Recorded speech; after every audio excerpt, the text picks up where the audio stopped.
Okay, proceed muna tayo dito sa ating pinakabatang magsasalita, si Kuya Clyde Rodriguez.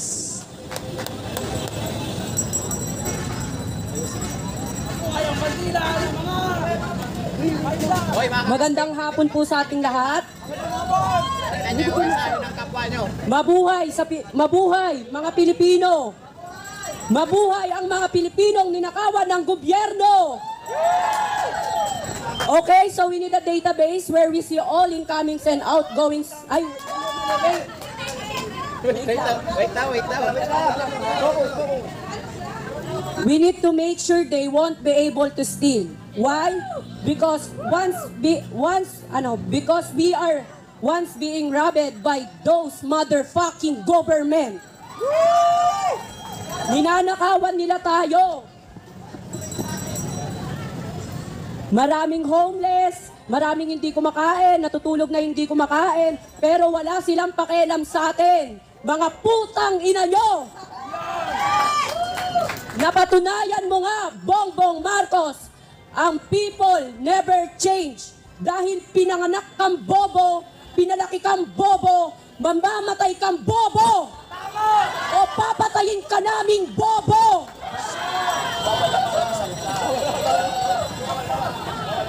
Ikaw, Lisa Marcos, katanda-tanda mo, napakalandi mo, napakalubot na yung mukha mo. Piling gobyerno ka, nagbibigay ka ng pera, magnanakaw ka lang pero di ka gobyerno. Kailangan natin lumaban. Kung ako sa'yo, Marcos, bumaba ka na. Pag ikay hindi pa bumaba hanggang bukas, kakalad ka rin ka ng taong bayan kasama yung pamilya mo. Yeah! Go, Darna! Marcos resign! Marcos resign! Marcos resign! Lisa Marcos, pag nakita kita, kakalad ka rin kita. Patay tayo dyan. Kala mo natatakot ako sa inyo? Arayate. And all of Crocodile in House of Representatives, get out of there! You are not belong in House of Representatives. Pag hindi kayo umalis dyan, magrarayot tayo! Di ba inulyan ka na din sa pagsasalita? Walang mga sedisyon. Kaya kailangan nyo na, mga pahirap lang kayo sa aming bansa, di naman namin kayo kailangan dito. Wait lang. Hanggat hindi ito natatapos ng korupsyon, until corruption end, we will never stop. I may grow, old or die, but Maisug and UPI will keep going. We will never stop. Sino gusto niyo maging presidente? Duterte! Duterte! Duterte! Duterte! Salamat po sa ating lahat. Mabuhay! Okay. Nais ko lamang po linawin ang mga nabitawang salita ng ating kapatid na si Clyde.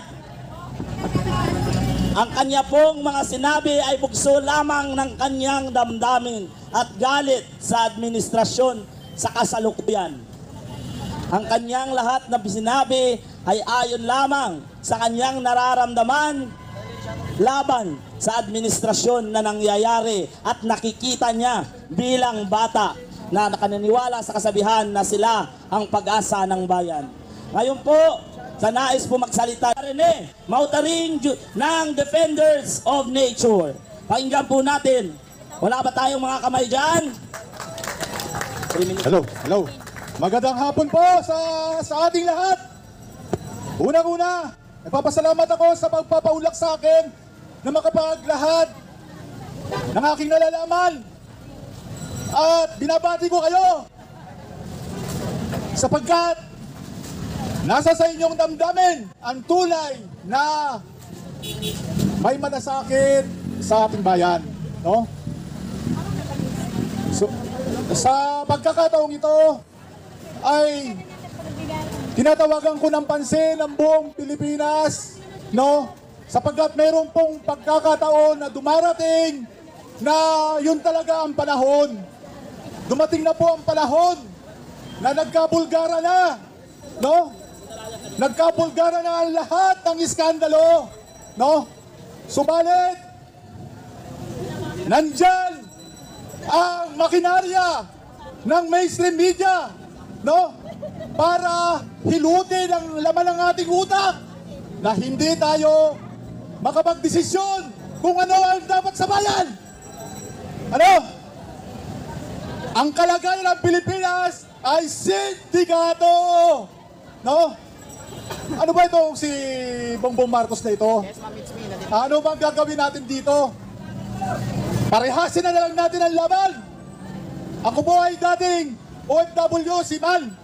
Bago kami matanggap sa trabaho, dadaan kami sa medical exam, psychiatric exam, drug exam, no?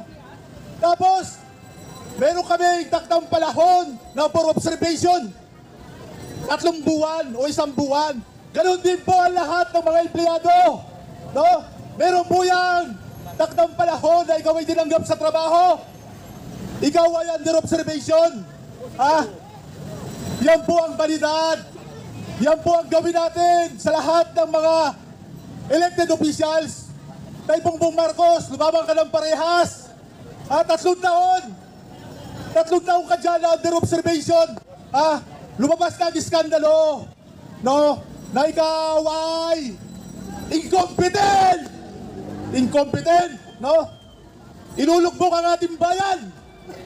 No? 3 taon na yan. Dapat pa ba natin? No?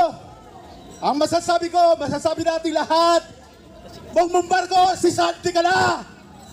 No? Kami ang nag-employ sa'yo. No? Hindi yung resign. Hindi mo karapatan na mag-resign dahil ikaw ay incompetent kang leader. No? Sumasalalay ka lang sa paghihilot ng mga mainstream media. Yan ba? Utang ina, Kaya tayo, ang utak natin ay ano na. Pero yung Channel 1, Channel 5, ay lahat siya na sinihilot. Ha? Noong panahon ni Duterte, katakot-takot ang kanilang pansasala. Bakit kayo na si Bongbong Marcos pinagtatakpan nila? Ha? Di ba totoo yan? Oo. Ha? Ano nangyari dito sa ating bansa? No, sindikato. Ang gusto nilang maging presidente ay yung kontrolado nila. Dahil lahat ng nakapaligid dyan ay sindikato. Sila ang magtatamasa ng ating bayan. No, kaya yan ang dapat nating wakasan. No, yung mga sindikato na yan. Diba? Bakit si Bongbong Marcos ang kapal na mukha talaga? Ha? Ay, pero may nandyan siya. Ang lakas ng loob niya dahil siya ang kailangan ng Amerika. No, para magusto lahat ng Amerika, ang kailangan niya dito sa Pilipinas. Tayo dito, lahat na ng military kampo dito, nandiyan ang mga missile launching pad.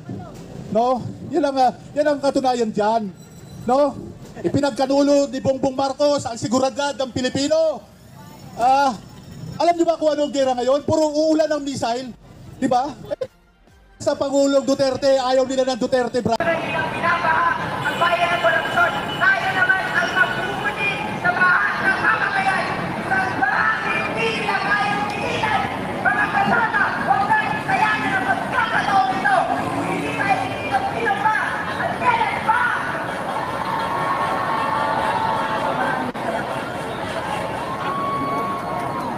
Isang na magpalayang ano po sa ating lahat.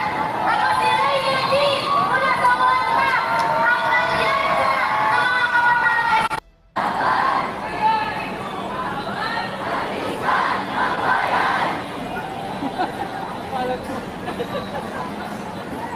Brother ko doon.